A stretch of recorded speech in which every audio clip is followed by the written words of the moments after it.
नमस्कार, Byju's exam prep IAS Hindi में आप सभी का स्वागत है। और आज हम 30 सितंबर के द हिंदू समाचार पत्र में आए कुछ महत्वपूर्ण समाचारों का विश्लेषण करने वाले हैं। तो आइए शुरू करते हैं आज का समाचार विश्लेषण। आज के विषयों पर चर्चा करने से पहले कुछ महत्वपूर्ण सूचनाएं आप सभी के लिए हैं। आप सभी को ध्यान में रखना है कि हमारे द्वारा आईएएस ऑफलाइन वर्कशॉप का आयोजन देश के अलग अलग भागों में किया जा रहा है, अलग अलग शहरों में किया जाने वाला है। और ये सारे के सारे जो वर्कशॉप हैं वह 1 अक्टूबर को आयोजित किए जाएंगे। तो यहाँ पर आप देख सकते हैं कि पुणे में, बेंगलोर में और जयपुर में हमारे द्वारा आईएएस ऑफलाइन वर्कशॉप का आयोजन किया जाएगा, जहां पर परीक्षा की तैयारी से जुड़े हुए सारे मुद्दों पर चर्चा की जाएगी। आपको ध्यान में रखना है कि ये ऑफलाइन वर्कशॉप जहां पर होने वाले हैं उसका वेन्यू यहाँ पर दिया गया है। आप सभी इसको नोट डाउन कर लेंगे। और यह जो वर्कशॉप होगा उसमें एक मॉक टेस्ट लिया जाएगा जो कि 4 से 5 बजे तक होगा और उसके बाद फिर वर्कशॉप का आयोजन किया जाएगा। तो आपको ध्यान में रखना है कि जयपुर, बेंगलोर और पुणे में आईएएस ऑफलाइन वर्कशॉप का आयोजन किया जा रहा है। इससे जुड़े हुए जो भी इंफॉर्मेशन है वो हमारे डिस्क्रिप्शन बॉक्स में भी दिए गए हैं, आप उसको भी फॉलो कर सकते हैं। आइए अब आज के विषयों पर चर्चा कर लेते हैं। आज हम सबसे पहले कानूनी गर्भपात के अधिकार पर सुप्रीम कोर्ट का जो फैसला आया है उस पर चर्चा करने वाले हैं। भारतीय दूरसंचार विधेयक 2022 का मसौदा सरकार के द्वारा पेश किया गया है, बहुत ही इंपॉर्टेंट न्यूज़ है ये भी, इस पर भी हम चर्चा करेंगे। भारत में जन्मजात हृदय रोग की क्या स्थिति है, इसको आधार बना करके एक बहुत ही महत्वपूर्ण एडिटोरियल आया है, हम इसकी भी यहाँ पे चर्चा करने वाले हैं। और यूनेस्को के द्वारा 50 प्रतिष्ठित भारतीय वस्तुओं की सूची बनाई गई है, ये भी एक बहुत ही इंपॉर्टेंट न्यूज़ है आपके एग्जाम पॉइंट ऑफ व्यू से देखा जाए तो हम इसकी भी यहाँ पर चर्चा करेंगे। और सबसे अंतिम में इन विषयों पर आधारित मुख्य परीक्षा के अभ्यास प्रश्नों पर भी हम चर्चा करने वाले हैं। तो आइए शुरू करते हैं आज के इस सत्र को। आज के पेपर के पेज नंबर 1 पर एक बहुत ही इंपॉर्टेंट न्यूज़ आया जिसका शीर्षक है SC axes 51 year old curb, single women get equal abortion right. और ये टॉपिक समान अध्ययन 2 सामाजिक न्याय से जुड़ा हुआ है। तो बहुत ही इंपॉर्टेंट जजमेंट जो है यहाँ पर सुप्रीम कोर्ट के द्वारा दिया गया है। आप सभी को ध्यान में रखना है कि प्रजनन अधिकारों पर यह एक बहुत ही महत्वपूर्ण फैसला है सुप्रीम कोर्ट का, जिसमें सुप्रीम कोर्ट ने यह कहा है कि जो अविवाहित और एकल महिलाएं हैं, यानी कि जो महिलाएं अकेली हैं, वे भी अगर वह प्रेग्नेंट है तो वे अपनी गर्भ को जो है, जो कि 24 सप्ताह से कम का है, उसका जो है गर्भपात करा सकती हैं। यानी कि अविवाहित और एकल महिलाओं को भी यहां पर गर्भपात का अधिकार दिया गया है। अब यहां पर सुप्रीम कोर्ट ने अपने जजमेंट में बहुत ही इंपॉर्टेंट बातों पर ध्यान खींचा है। यहां पर सुप्रीम कोर्ट का यह कहना है कि चाहे महिला अविवाहित हो या फिर एकल महिला हो या फिर विवाहित महिला हो, सभी महिलाओं को जो है यह अधिकार होना चाहिए कि वह बिना किसी हस्तक्षेप के अपना जो प्रजनन विकल्प है वह चुन सके। यानी कि यह जो अभी सुप्रीम कोर्ट के द्वारा फैसला आया है उसके बाद से हमारे देश की सभी महिलाएं, चाहे वह विवाहित हों या फिर अविवाहित हों, वे जो है गर्भावस्था में 24 सप्ताह तक का गर्भपात करा सकती हैं। यहां पर सुप्रीम कोर्ट का यह कहना है कि जो प्रजनन स्वायत्तता, गरिमा और गोपनीयता का अधिकार है वह अविवाहित महिलाओं को भी मिलना चाहिए और उन्हें भी यह चुनने का अधिकार है। जिस तरीके से कानूनी रूप से अधिकार विवाहित महिलाओं को दिया गया है कि वह बच्चे को जन्म देना चाहती हैं या नहीं चाहती हैं, यही अधिकार जो है हमें अविवाहित महिलाओं को भी देना होगा। सुप्रीम कोर्ट ने अपने जजमेंट में यह कहा है कि अगर हम अविवाहित महिलाओं को इस अधिकार से वंचित करते हैं, उनको रोकते हैं, तो यहां पर यह अविवाहित महिलाओं के खिलाफ भेदभाव की श्रेणी में आएगा। यानी कि अगर हम एक समान स्थिति में जब विवाहित महिलाओं को गर्भपात का अधिकार दे सकते हैं, तो यहां पर अगर हम यही अधिकार अविवाहित और एकल महिलाओं को नहीं देंगे तो कहीं ना कहीं यहां पर राज्य के द्वारा उनके साथ भेदभाव किया जा रहा है। तो एक बहुत ही ऐतिहासिक जजमेंट जो है यहां पर सुप्रीम कोर्ट के द्वारा दिया गया है। यहां पर सुप्रीम कोर्ट ने कुछ बहुत ही महत्वपूर्ण मुद्दों पर सभी लोगों का ध्यान दिलाया है। सुप्रीम कोर्ट का यह कहना है हमारे देश में जो असुरक्षित गर्भपात होता है उसके कारण हर दिन देश में 8 महिलाओं की मौत हो जाती है। और यहां पर आपको ध्यान में रखना है कि 2007 से 2011 के बीच किए गए जितने भी गर्भपात हैं उसमें से 67% जो गर्भपात हैं वह असुरक्षित वर्गीकृत किया गया है। यानी कि जो अवैध गर्भपात है वह हमारे देश में निरंतर बढ़ता जा रहा है और इसको देखते हुए सुप्रीम कोर्ट का ये जो फैसला है वो काफी महत्वपूर्ण हो जाता है। यहाँ पर हम जिस असुरक्षित गर्भपात की बात कर रहे हैं वो खास करके अविवाहित महिलाओं के बीच में ज्यादा बढ़ा है और इसीलिए यह जो फैसला लिया गया है सुप्रीम कोर्ट का वो काफी महत्वपूर्ण है, खास करके अविवाहित महिलाओं के अधिकारों को लेकर के। यहाँ पर सुप्रीम कोर्ट का ये कहना है कि 2021 में जो एमटीपी अधिनियम में संशोधन किया गया था वहां पर पार्टनर शब्द को शामिल किया गया। अब यहां पर पार्टनर शब्द को इसलिए शामिल किया गया ताकि यह जो कानूनी गर्भपात का अधिकार है वह विवाहित महिलाओं के साथ साथ अविवाहित महिलाओं को भी मिले। और अगर राज्य महिलाओं को इस अधिकार से वंचित रखता है, खास करके अविवाहित महिलाओं को, तो यहां पर कहीं ना कहीं राज्य के द्वारा उनके साथ भेदभाव किया जा रहा है। यानी कि यहां पर सुप्रीम कोर्ट का यह कहना था कि अगर कोई अविवाहित महिला जो कि प्रेग्नेंट है, अगर वह बच्चे को जन्म देना नहीं चाहती है तो यहां पर राज्य जो है उस महिला को मजबूर नहीं कर सकता है कि वह उस बच्चे को जन्म दे। तो बहुत ही महत्वपूर्ण बातें यहां पर सुप्रीम कोर्ट ने अपने जजमेंट में कही हैं। अगर हम गर्भपात से जुड़े हुए नियमों को देखते हैं तो आप सभी को ध्यान में रखना है कि जो एमटीपी एक्ट था 1971 का, उसमें जो है सरकार ने 2021 में संशोधन किया था। अब इस संशोधन में जो है कौन सी प्रमुख बातें थी वो भी आपके लिए बहुत ही महत्वपूर्ण हो जाती हैं एग्जाम पॉइंट ऑफ व्यू से, क्योंकि जो बातें इसमें लिखी गई हैं उसी से आपको इस मुद्दे का जो गंभीरता है उसका पता चलता है। अगर हम एमटीपी संशोधन अधिनियम 2021 की बात करें तो यहां पर गर्भ निरोधक विधि या डिवाइस की विफलता के कारण गर्भ समाप्ति को लेकर के नियमों में परिवर्तन किया गया था। यहां पर कहा गया था कि गर्भ निरोधक विधि या उपकरण की विफलता के मामले में एक विवाहित महिला द्वारा 20 सप्ताह तक के गर्भ को समाप्त किया जा सकता है। और यहां पर यह जो संशोधन अधिनियम था वह इस अधिकार को अविवाहित महिलाओं को भी देता है। यानी कि अगर गर्भ निरोधक विधि या उपकरण की विफलता के कारण अगर किसी अविवाहित महिला का गर्भ को समाप्त करना है जो कि 20 सप्ताह तक के है, तो यहां पर यह अधिकार विवाहित महिला के साथ साथ अविवाहित महिला के पास था। इसको आपको ध्यान में रखना है। इस तरीके से गर्भ की समाप्ति के लिए चिकित्सकों की राय लेने में भी यहां पर सरकार के द्वारा कुछ संशोधन किए गए थे। यहां पर यह कहा गया था कि अगर गर्भधारण 20 सप्ताह तक का है तो गर्भ की समाप्ति के लिए एक पंजीकृत चिकित्सक की राय आवश्यक होगी। यानी कि उसकी राय पर एक महिला के 20 सप्ताह के गर्भधारण को यहां पर गर्भपात कराया जा सकता है। इसी तरह से यहां पर यह कहा गया था कि यदि गर्भ 20 से 24 सप्ताह तक का है तो यहां पर गर्भ की समाप्ति के लिए 2 पंजीकृत चिकित्सकों की राय आवश्यक होगी। इसके अलावा यहां पर यह भी कहा गया था कि अगर मान लीजिए भ्रूण से संबंधित गंभीर मामले हैं तो यहां पर 24 सप्ताह के बाद भी गर्भ की समाप्ति हो सकती है, लेकिन उसके लिए एक राज्य स्तरीय मेडिकल बोर्ड की राय लेना आवश्यक होगा।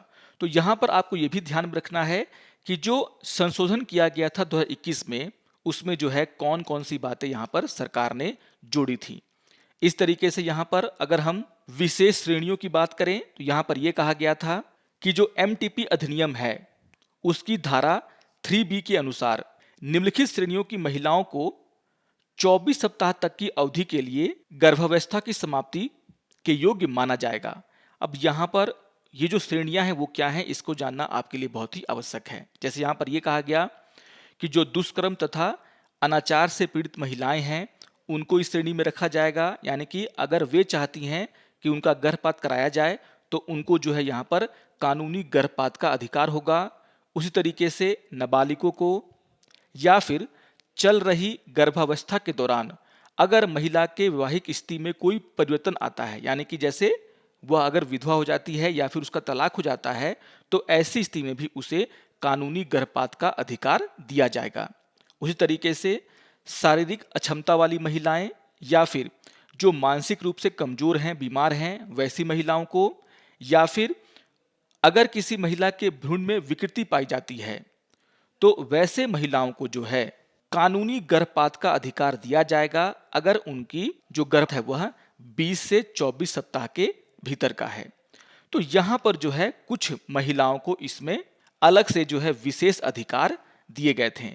लेकिन जितनी भी हमने बातें की उसमें आपने देखा होगा कि कहीं भी अविवाहित महिला या फिर एकल महिला का जिक्र नहीं किया गया है। और यहाँ पर यही मुद्दा बार बार उठाया जाता रहा है लोगों के द्वारा कि जब जो कानूनी गर्भपात का जो अधिकार है वह उस महिला को भी हम दे रहे हैं जिस महिला का गर्भावस्था के दौरान वैवाहिक स्थिति में परिवर्तन हो गया हो, यानी कि वह विधवा हो गई है या फिर उसका तलाक हो गया हो, लेकिन यहाँ पर हम एक अविवाहित महिला को जो है ये अधिकार नहीं दे रहे हैं।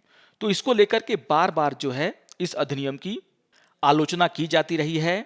और कहीं ना कहीं इससे पहले भी हमने देखा था जुलाई में इसी तरह का एक निर्णय जो है सुप्रीम कोर्ट के द्वारा लिया गया था, जिसमें एक 25 साल की महिला को जो है जिसकी प्रेगनेंसी 24 वीक की थी उसे जो है कानूनी गर्भपात का अधिकार दिया गया, जो कि रिलेशनशिप में थी लेकिन अविवाहित थी। तो यहां पर आप देख सकते हैं कि सुप्रीम कोर्ट बार बार यह जो अधिकार है जिसे कि विवाहित महिलाओं को दिया गया, हमने देखा कि यहाँ पर और भी बहुत सारे श्रेणियों में जो है महिलाओं को कानूनी गर्भपात का अधिकार दिया गया, लेकिन अविवाहित महिलाओं को जो है यह अधिकार नहीं दिया गया था। और इसीलिए यहाँ पर सुप्रीम कोर्ट का जो फैसला लिया गया कि जो अकेली महिलाएं हैं या फिर जो अविवाहित महिलाएं हैं, अगर वह कानूनी तौर पर गर्भपात कराना चाहती हैं, अगर उनका गर्भपात 24 सप्ताह से कम का है, तो यहाँ पर इस विकल्प को चुनने का अधिकार उसको हमें देना ही पड़ेगा। हम एक विवाहित महिला और एक अविवाहित महिला के बीच में इस मामले को लेकर के डिफरेंसेस नहीं कर सकते। और जिस डेटा की चर्चा सुप्रीम कोर्ट के द्वारा की गई है वो भी आपके लिए काफी महत्वपूर्ण है। तो बहुत ही इंपॉर्टेंट न्यूज है ये, इसको आप लोग जरूर ध्यान से पढ़ेंगे। आइए एक और न्यूज की हम यहाँ पे चर्चा कर लेते हैं। आज के पेपर के पेज नंबर 12 पर एक न्यूज आया जिसका शीर्षक है द ड्राफ्ट टेलीकम्युनिकेशन बिल 2022 और ये टॉपिक समान अध्ययन 2 शासन से जुड़ा हुआ है। यहाँ पर आपको ध्यान में रखना है कि संचार मंत्रालय के द्वारा सार्वजनिक टिप्पणियों के लिए पिछले सप्ताह भारतीय दूरसंचार विधेयक 2022 का मसौदा जारी किया गया। अब यहाँ जो ये मसौदा है उसमें कुछ बहुत ही महत्वपूर्ण बातें कही गई हैं, कुछ इसमें कमियां भी हैं, उसको लेकर के यहाँ पे चर्चा किया गया है। अगर हम इस मसौदा विधेयक की बात करें तो यह जो विधेयक है वह 3 अलग अलग अधिनियमों को एक करने की बात करता है जो वर्तमान में दूरसंचार क्षेत्र को नियंत्रित करते हैं, जैसे भारतीय टेलीग्राफ अधिनियम 1885, भारतीय वायरलेस टेलीग्राफी अधिनियम 1933 और द टेलीग्राफ वायर्स कानूनी संरक्षण अधिनियम 1950। तो इनके माध्यम से अभी दूरसंचार क्षेत्र को अधिनियमित किया जाता है, नियंत्रित किया जाता है।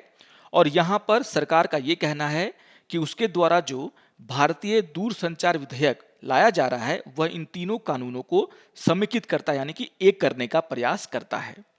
अब सबसे इंपॉर्टेंट बात यह है कि यहाँ पर सरकार के द्वारा जो संशोधन सुझाए गए हैं उसको लेकर के यहाँ पर क्या बातें कही गई हैं और सरकार का क्या सोचना है। यहाँ पर जो मौजूदा दूरसंचार कानून है उसमें कुछ बहुत ही महत्वपूर्ण संशोधन करने की बात कही गई है, जिसमें सबसे पहले तो यहाँ पर यह कहा गया है कि जो दूरसंचार सेवाओं की परिभाषा है उसमें व्हाट्सएप, टेलीग्राम, सिग्नल जैसे जो OTT प्लेटफॉर्म है उनको भी शामिल किया जाएगा। यानी कि जो व्हाट्सएप है, टेलीग्राम है, जो कि OTT यानी कि ओवर द टॉप संचार सेवाओं के रूप में जाने जाते हैं, उन्हें भी अब दूरसंचार सेवाओं की परिभाषा में डाला जाएगा, उसके अंदर लाया जाएगा। अब यहाँ पर यह कहा जा रहा है कि बहुत सारे दूरसंचार ऑपरेटर लंबे समय से यह मांग कर रहे थे कि वे जो सर्विसेज देते हैं लोगों को, यानी कि एयरटेल या फिर जो अन्य दूरसंचार ऑपरेटर हैं जो कि सर्विसेज देते हैं जनता को, उसके लिए वे लाइसेंस लेते हैं, उन्हें जो है सरकार को इसके लिए लाइसेंस फी देना पड़ता है। लेकिन ये जो OTT प्लेटफॉर्म है जैसे व्हाट्सएप या फिर अन्य जो सोशल मीडिया प्लेटफॉर्म है वे जो है वीडियो कॉल की फैसिलिटी देते हैं, चैट की फैसिलिटी देते हैं, लेकिन इसके लिए वो ना तो कोई लाइसेंस लेते हैं और ना ही वो कोई लाइसेंस फी सरकारों को देते हैं। तो यहाँ पर जो दूरसंचार कंपनियां थी यानी कि टेलीकॉम कंपनियां थी, वो लंबे समय से इस मांग को कर रही थी कि जिस तरीके से हम सरकार से लाइसेंस लेते हैं, सरकार को लाइसेंस फी देते हैं, उसी तरीके से ये जो ओटीटी प्लेटफॉर्म है वो भी सरकार से लाइसेंस लें, सरकार को लाइसेंस फी दें और फिर अपनी सेवाएं जो हैं हमारी तरह से लोगों तो पहुंचाएं। तो उनका ये कहना था कि यह एक समान अवसर जो है, जो टेलीकॉम कंपनियां हैं और जो ओटीटी कंपनियां हैं उनको देगा। अब यहां पर अगर ओटीटी जो कंपनियां हैं उनको दूरसंचार सेवाओं के दायरे में लाया जाता है, तो इसका मतलब ये होगा कि ये जो ओटीटी प्लेटफॉर्म है उन्हें जो है जो भी सुविधाएं वो देते हैं अपने ओटीटी प्लेटफॉर्म के माध्यम से, उसके लिए लाइसेंस लेना होगा।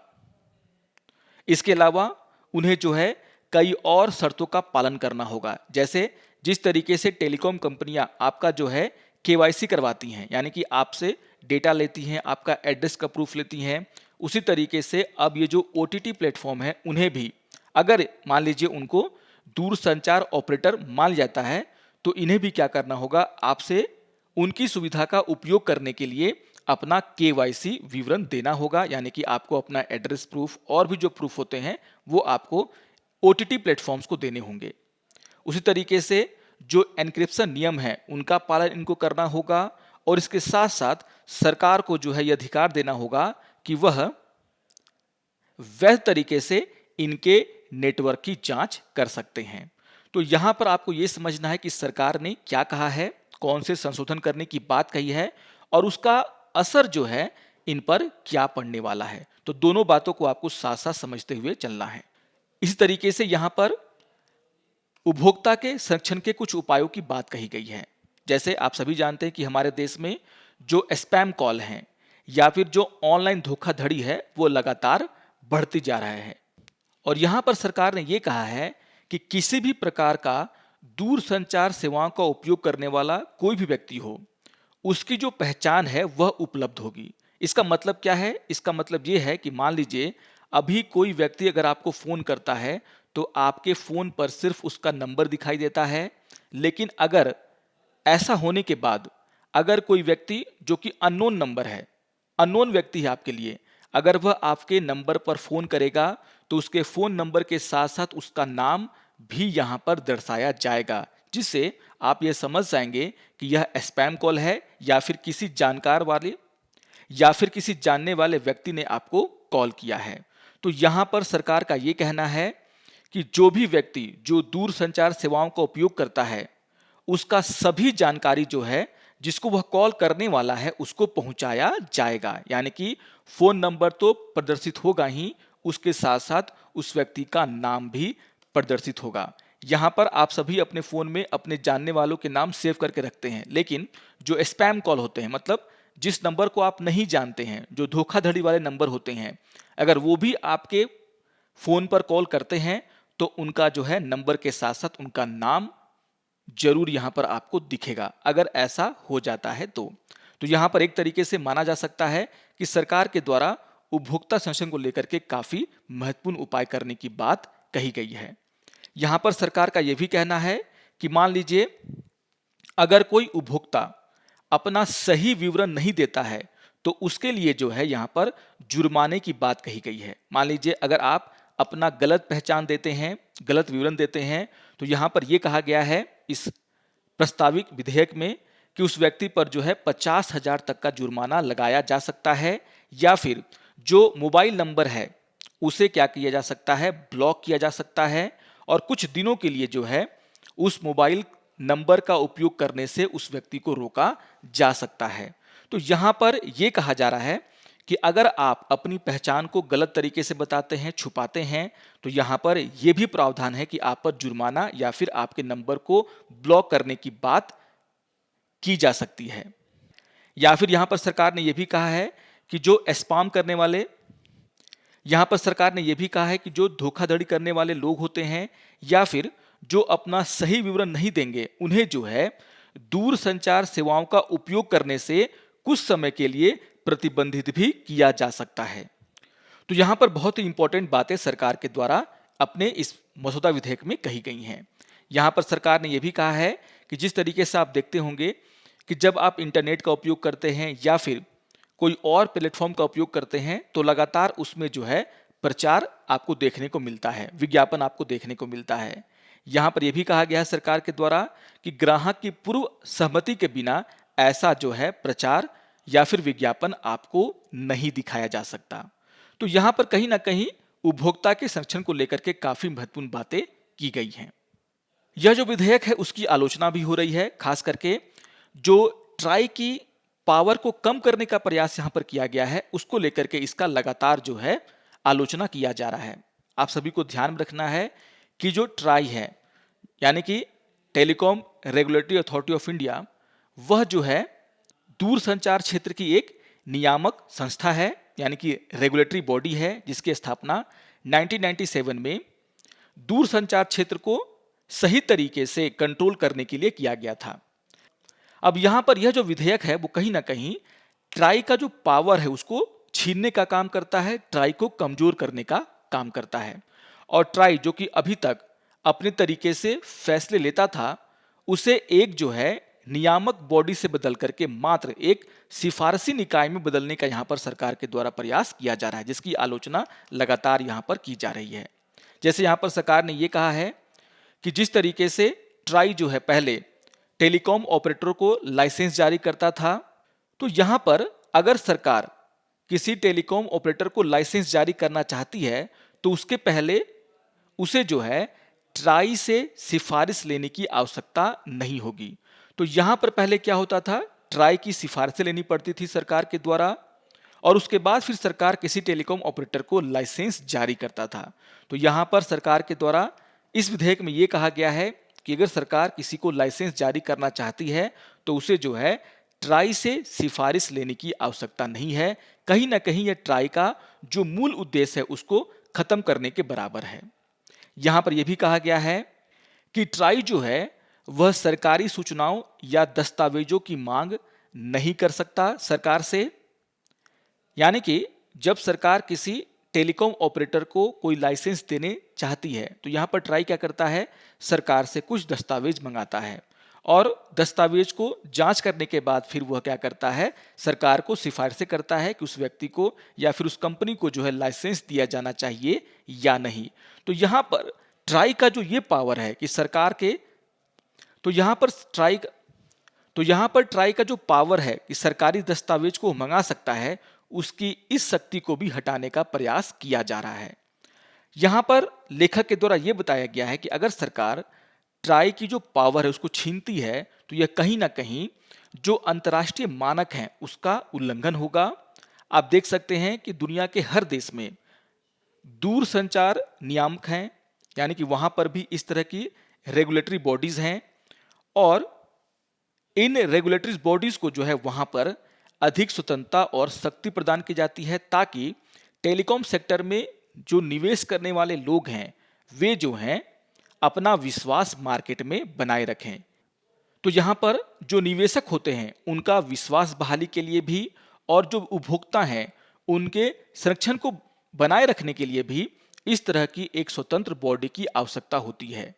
तो अगर यहां पर भारत सरकार ट्राई जैसा जो एक नियामक बॉडी है उसको कमजोर करने का प्रयास करता है तो ये कहीं ना कहीं सही बात नहीं होगा। तो इसको लेकर के आलोचना की जा रही है कि सरकार ऐसा क्यों करना चाहता है। इस तरीके से एक और मुद्दा है जिसको लेकर के इस विधेयक की आलोचना की जा रही है और मुद्दा है इंटरनेट शटडाउन का। यह जो मसौदा आया है विधेयक का उसमें पहली बार जो है यह जोड़ा जा रहा है भारतीय कानूनों में कि सरकार जो है इंटरनेट शटडाउन का आदेश दे सकता है। यानी कि यहां पर कानून के माध्यम से सरकार को यह पावर देने की बात कही जा रही है कि वह स्थिति को कंट्रोल में करने के लिए या फिर स्थिति को देखते हुए इंटरनेट शटडाउन का आदेश दे सकता है। अगर हम वर्तमान में बात करें तो इंटरनेट शटडाउन को लेकर के जो बातें हैं वो भारतीय टेलीग्राफ अधिनियम 1885 के तहत हैं और यहां पर दूरसंचार सेवाओं के अस्थायी निलंबन, सार्वजनिक आपातकाल और सार्वजनिक सुरक्षा नियम 2017 के तहत सरकार जो है इंटरनेट सेवाओं को बंद करने का आदेश देती है। लेकिन अभी जो विधेयक यहाँ पर सरकार लेकर के आई है उसमें वह जो है सरकार को यह पावर देने की बात करती है कि सरकार अगर चाहे तो किसी भी एरिया में इंटरनेट के निलंबन यानी कि इंटरनेट शटडाउन का आदेश दे सकता है। अब यहाँ पर बहुत सारे जो लोग हैं उन्होंने सरकार को यह पावर देने में जो है काफी जो है चिंता प्रकट की है। यहाँ पर आपको ध्यान में रखना है कि जो सूचना प्रौद्योगिकी पर अस्थायी समिति है संसद में, उसके द्वारा यह अनुशंसा किया गया था कि अगर सरकार किसी एरिया में इंटरनेट शटडाउन लगाने का प्रयास करता भी है तो उसका यह जो काम है वह न्यायिक निरीक्षण के अंदर होना चाहिए, यानी कि सरकार यहां पर मनमानी ना कर पाए उसको रोकने के लिए जो अस्थायी समिति है सूचना प्रौद्योगिकी उसने ये बातें कही थी। लेकिन बिना सुरक्षा उपायों के सरकार यहां पर क्या करना चाहती है, ये जो पावर है इंटरनेट शटडाउन को लेकर के वह अपने हाथ में रखना चाहता है, जिसको लेकर के इस विधेयक का आलोचना किया जा रहा है।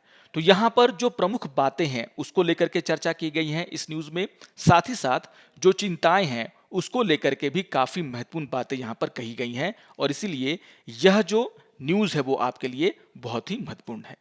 आइए एक और न्यूज की हम यहाँ पे चर्चा कर लेते हैं। आज के पेपर के पेज नंबर 10 पर एक एडिटोरियल आया जिसका शीर्षक है India lakhs a complete paediatric cardio care service और ये टॉपिक समान अध्ययन 2 स्वास्थ्य से जुड़ा हुआ है। तो काफी महत्वपूर्ण विषय पर यहाँ पर चर्चा किया गया है। एग्जाम पॉइंट ऑफ व्यू से खास करके मेंस के लिए यहाँ पर आपके लिए बहुत सारे पॉइंट आपको मिल जाएंगे। जैसा कि आप सभी जानते हैं कि भारत में जो जन्मजात बच्चे होते हैं यानी कि जो छोटे बच्चे होते हैं, जैसा कि आप सभी जानते हैं कि भारत में जो छोटे बच्चे होते हैं यानी कि जिनका जन्म अभी हुआ है, उन्हें जो हृदय रोग की बीमारी होती है उसके इलाज को लेकर के भारत में जो स्थिति है वो काफी गंभीर बनी हुई है। और यहाँ पर कुछ डेटा दिया हुआ है इसको समझाने के लिए। यहाँ पर यह कहा गया है कि जो जन्मजात हृदय रोग हैं यानी कि जो CHD हैं, जिसे रोग नियंत्रण और रोकथाम केंद्र यानी कि CDC अटलांटा US के द्वारा सबसे आम जन्मजात विकार माना जाता है, उसके कारण भारत में जो है जितने भी शिशु मृत्यु होती है यानी कि जन्म के बाद जिन बच्चों की मृत्यु होती है उनमें अगर देखा जाए तो ये जो हृदय रोग हैं उससे 6 से 10% बच्चों की मृत्यु होती है और जो भी जन्मजात दोष बच्चों में पाए जाते हैं उसमें कभी ना कहीं 28% जो योगदान है वह जन्मजात हृदय रोगों का है। तो यहाँ पर एक डेटा देकर के ये समझाने का प्रयास किया गया है कि जो जन्मजात हृदय रोग होते हैं उससे भारत में 6 से 10% जन्म लेने वाले बच्चों की मृत्यु हो जाती है। और यहाँ पर जो बाल रोग विशेषज्ञ हैं उनके द्वारा ये कहा जा रहा है कि अगर इन बच्चों को समय पर इलाज दिया जाए तो इनमें से 75% बच्चे जो है वह बच सकते हैं और अपना सामान्य जीवन जी सकते हैं। लेकिन जिस तरीके से जो जन्मजात हृदय रोग के उपचार में एक राष्ट्रीय नीति का अभाव है, उससे बड़ी संख्या में बच्चे जो हैं इसके इलाज के दायरे से बाहर होते जा रहे हैं। यानी कि भारी मात्रा में जो बच्चे हैं उनको जो है हृदय रोग रहता है, लेकिन हमारे देश में जो इंफ्रास्ट्रक्चर है इसको लेकर के इनके इलाज के लिए जो सेंटर होने चाहिए उसकी काफी कमी होने के कारण बहुत सारे बच्चों को इसका इलाज नहीं मिल पाता। तो यहाँ पर जो डेटा दिया गया है वो यह बात को समझाने के लिए दिया गया है कि आखिर भारत में जो जन्मजात हृदय रोग हैं उनकी स्थिति क्या है और कितनी गंभीर है। यहां पर आपको ध्यान में रखना है कि paediatric cardiac society of India के द्वारा यह कहा गया है कि भारत में जो जन्मजात हृदय संबंधी विसंगतियां हैं वह हर 100 जीवित बच्चे जो जन्म लेते हैं उसमें से एक है। यानी कि जो 100 बच्चे जीवित बच्चे जो जन्म लेते हैं उनमें से एक बच्चों में जो है जन्मजात हृदय संबंधी विसंगतियां पाई जाती हैं। यानी कि अगर हम इसे नंबर में देखें तो हर साल भारत में 2 लाख से भी ज्यादा बच्चे ऐसे जन्म लेते हैं जिनको हृदय संबंधी बीमारियां होती हैं। लेकिन अगर देखा जाए तो इन 2 लाख बच्चों में से मात्र 15,000 बच्चों को ही इलाज मिलता है। तो आप समझ सकते हैं कि लगभग 90% ज्यादा बच्चे जो हैं वह बिना इलाज के रहते हैं। यहां पर यह भी कहा गया है कि जिन बच्चों को हृदय संबंधी विसंगतियां होती हैं उनमें से 30% ऐसे बच्चे होते हैं जिन्हें जब वो जन्म लेते हैं उसी दिन इसके इलाज की आवश्यकता होती है। कभी कभी उनका ऑपरेशन भी करना पड़ता है, लेकिन हमारे देश में हर साल मात्र 2500 सर्जिकल ऑपरेशन भी होते हैं, खास करके जो छोटे बच्चे हैं उनके। तो आप देख सकते हैं कि हमारे देश में जो बच्चों की संख्या है जिनमें कि हृदय संबंधी विसंगतियां पाई जाती हैं वो काफ़ी ज़्यादा है। लेकिन अगर उसके लिहाज से देखा जाए तो कितनों को इलाज मिल पाता है उसमें काफ़ी बड़ा अंतर आपको देखने को मिलेगा। यहाँ पर जो देश में जमीनी हकीकत है उससे अवगत कराया गया है। जैसे यहाँ पर यह कहा गया कि भारत में मात्र 22 ऐसे अस्पताल हैं और 50 से भी ऐसे कम केंद्र हैं जहाँ पर शिशु और नवजात हृदय संबंधी सेवाएं उपलब्ध हैं। तो इतने बड़े देश में जो है मात्र 22 अस्पताल और 50 से कम केंद्रों में शिशु संबंधी जो शिशु और नवजात हृदय संबंधी जो सेवाएं हैं वो उपलब्ध हैं। यह स्थिति बताता है भारत में कि आखिर हम जो बच्चों में हृदय संबंधी बीमारियां होती हैं उसको लेकर के कितने कम जागरूक हैं। यहाँ पर जो भी अस्पताल और केंद्र हमारे देश में है जहाँ पर बच्चों को हृदय संबंधी सेवाएं उपलब्ध हैं, अगर उनका हम वितरण भी देखें तो वो भी काफ़ी असामान्य है। यहाँ पर एम्स का जो रिपोर्ट था 2018 का, एम्स का जो कार्डियोलॉजी विभाग है उसने 2018 में एक रिपोर्ट निकाली थी। उसमें उसने ये कहा था कि जो भी ऐसे अस्पताल जहाँ पर बच्चों का हृदय संबंधी बीमारियों का इलाज होता है उसमें से 70% जो अस्पताल हैं वह दक्षिण भारत में हैं। और दक्षिण भारत में जो बच्चों के हृदय संबंधी मामले हैं वो कम आते हैं, लेकिन आप देखोगे तो दक्षिण भारत में जो हॉस्पिटल की संख्या है वो क्या है, सबसे ज़्यादा है। जैसे यहाँ पर उदाहरण दे करके इसको समझाने का प्रयास किया गया है। यहाँ पर केरल का एग्जाम्पल दिया गया है और यहाँ पर यह कहा गया है कि केरल में अनुमानित जो वार्षिक प्रसव है वह 4.5 लाख है। लेकिन वहाँ पर अगर आप देखोगे तो ऐसे केंद्र जहाँ पर बच्चों के हृदय संबंधी बीमारियों का इलाज होता है उनकी संख्या 8 है। जबकि उत्तर प्रदेश और बिहार जहाँ पर भारी मात्रा में बच्चों का जन्म होता है, यहाँ पर आप संख्या देख सकते हैं, वहाँ पर अगर हम देखें तो वैसे केंद्र जहाँ पर बच्चों के हृदय संबंधी बीमारियों का इलाज होता है उनकी जो संख्या है वह 9 के बराबर है। तो यहाँ पर आप देख सकते हैं कि वैसे क्षेत्र जहाँ पर बच्चों को कम हृदय संबंधी बीमारियां होती हैं वहां पर हॉस्पिटल की संख्या ज़्यादा है, लेकिन वैसे राज्य जहां पर हृदय संबंधी बीमारियां ज़्यादा होती हैं बच्चों को वहां पर ऐसे कोई केंद्र है ही नहीं। अगर हम भारत में इस मामले में डॉक्टर और मरीज का अनुपात की बात करें तो यहाँ पर यह कहा गया है कि 1.5 करोड़ की आबादी पर यहाँ पर सिर्फ एक डॉक्टर उपलब्ध है भारत में, जो कि बच्चों से संबंधित बीमारियों का क्या कर सकता है, इलाज कर सकता है। जबकि अगर हम यूएस की बात करें तो यहाँ पर जो है annuls of paediatric cardiology journal के अनुसार यूएस में जो है 2019 का ये डेटा है, वहाँ पर ये कहा गया कि यूएस में 2966 बाल रोग विशेषज्ञ थे, यानी कि वहाँ पर लगभग 29,000 की जनसंख्या पर एक बाल रोग विशेषज्ञ मौजूद है। बाल रोग विशेषज्ञ का मतलब यहाँ पर ऐसा डॉक्टर जो कि बच्चों के हृदय संबंधी बीमारियों का इलाज कर सके। जबकि अगर हम भारत की बात करें तो 1.5 करोड़ की आबादी पर यहाँ पर एक डॉक्टर मौजूद है जो कि बच्चों से संबंधी हृदय बीमारियों को ठीक कर सकता है। तो आप समझ सकते हैं कि हमारे यहाँ पर जो इंफ्रास्ट्रक्चर है इसको लेकर के कितना कमजोर है। यहाँ पर इसमें यही बताया गया है कि एक तो हमारे देश में डॉक्टरों की कमी है, जो कार्डियक सर्जन होते हैं उनकी कमी है, जो क्रिटिकल केयर सेंटर हैं उनकी कमी है। इसके साथ साथ इलाज के लिए गरीबी भी एक बहुत बड़ा बाधा है। यानी कि वैसे बच्चे जिनको कि हृदय संबंधी रोग हैं वे अपना इलाज इसलिए भी नहीं करा पाते हैं क्योंकि यह जो इलाज है वो काफ़ी महंगा है। क्योंकि अगर आप देखोगे तो यहाँ पर यह भी डेटा दिया गया है कि हमारे सरकारी अस्पतालों में वैसे चिकित्सक जो कि बच्चों का हृदय संबंधी रोगों का इलाज कर सकते हैं उनकी संख्या काफ़ी कम है।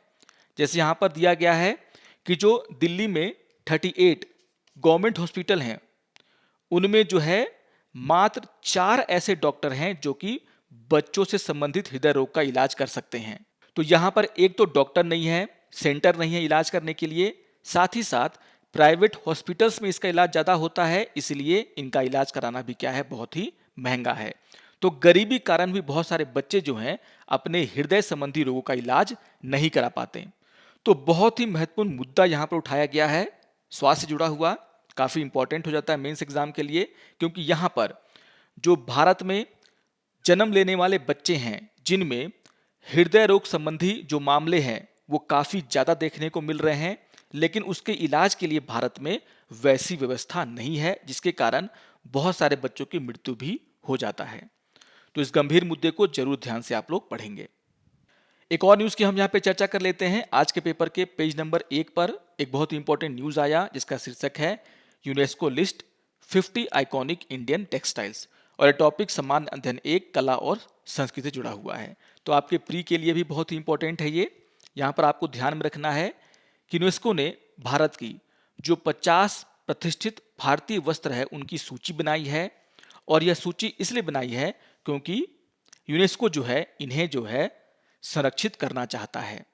यहाँ पर यूनेस्को का ये कहना है कि अगर हम दक्षिण एशियाई देशों की बात करें तो यहाँ पर जो उनकी सांस्कृतिक विरासत है, मान लीजिए जो अगर हम भारतीय वस्त्रों की बात करते हैं तो उनकी रक्षा में जो सबसे बड़ी चुनौती है वो ये है कि ना तो हमें उनके बारे में पता है, ना ही हमें ये पता है कि उनका जन्म कैसे हुआ, मतलब उनके बारे में जो जानकारियां हैं उनको लेकर के भारत के लोगों में बहुत ही कम जानकारी है। और कहीं ना कहीं यहाँ पर यूनेस्को के द्वारा एक तरीके से यह सूची बना करके इनका जो महत्व है उसको बताने का प्रयास किया गया है। अब यहाँ पर आपके लिए इंपॉर्टेंट ये हो जाता है कि आखिर किन भारतीय वस्तुओं को यहाँ पर यूनेस्को ने अपनी सूची में डाला है। आपके एग्जाम के लिए जो है इनमें से कुछ नाम जो है हो सकता है कि आपसे पूछे जाएं, तो यहाँ पर आपको एक बार उसको पढ़ लेना है। जो महत्वपूर्ण नाम है उसका जो है मैंने लिस्ट बना करके यहाँ पर दे दिया है, इसको आप लोग जरूर यहाँ पर एक बार रिवाइज कर लेंगे। तो इंपॉर्टेंट न्यूज़ है, इसको भी आप लोग जरूर ध्यान में रखेंगे। आइए अब इन विषयों पर आधारित मुख्य परीक्षा के अभ्यास प्रश्नों पर चर्चा कर लेते हैं। यहाँ पर क्वेश्चन नंबर 1 है मेडिकल टर्मिनेशन ऑफ प्रेगनेंसी यानी कि एमटीपी अधिनियम के प्रमुख प्रावधान तथा इसके महत्व के साथ महिला अधिकारों संबंधित मुद्दों पर विवेचना करें। तो बहुत ही इंपॉर्टेंट क्वेश्चन है ये। यहाँ पर मैंने आपको पढ़ाते समय जो एमटीपी अधिनियम है उसके जो प्रमुख प्रावधान हैं उनकी भी चर्चा की है, इसके महत्व की भी चर्चा की है। इसके साथ साथ जो महिला अधिकार संबंधित मुद्दे हैं, जैसे अविवाहित महिलाओं को कानूनी गर्भपात का अधिकार नहीं देना, इससे जुड़े हुए जो मुद्दे हैं उसकी आप यहाँ पर विवेचना करें, उसके बारे में लिखें। जो सुप्रीम कोर्ट का जजमेंट है उसमें जो सुप्रीम कोर्ट ने बातें कही हैं उस जजमेंट में जो बातें कही गई हैं उसको भी यहाँ पर आपको लिखना होगा मुद्दे को समझाने के लिए। तो काफी इंपॉर्टेंट क्वेश्चन है, इसको जरूर लिखने का आप लोग प्रयास करेंगे। आइए देख लेते हैं दूसरे प्रश्न को। दूसरा प्रश्न है भारत में संपूर्ण बाल कार्डियो देखभाल सेवा की स्थिति पर चर्चा करें और इसमें सुधार के उपाय सुझाएं। तो यहाँ पर स्थिति को लेकर के काफी सारा डेटा दिया गया है, आप उसकी यहाँ पे चर्चा कर सकते हैं, और जब आप चुनौतियों को समझ जाते हैं तो यहाँ पर आप उसको सुधार करने के सुझाव भी दे सकते हैं। तो यहाँ पर सारी बातों पर हमने चर्चा किया है, इसको आप लोग जरूर एक बार लिखने का प्रयास करेंगे। तो आशा करता हूं कि आप सभी को आज का ये समाचार विश्लेषण पसंद आया होगा। सारे टॉपिक्स बहुत ही महत्वपूर्ण हैं, खास करके एग्जाम पॉइंट ऑफ व्यू से। तो इसमें जो 4 टॉपिक हैं वो काफ़ी महत्वपूर्ण हैं, इनको आप लोग जरूर रिवाइज करेंगे। और अगर आपको ये वीडियो अच्छा लगे तो आप जरूर इसको लाइक करें, शेयर करें और दूसरों को भी सब्सक्राइब करने के लिए प्रेरित करें। तो मिलते हैं समाचार विश्लेषण के अगले अंक में, तब तक के लिए नमस्कार और धन्यवाद।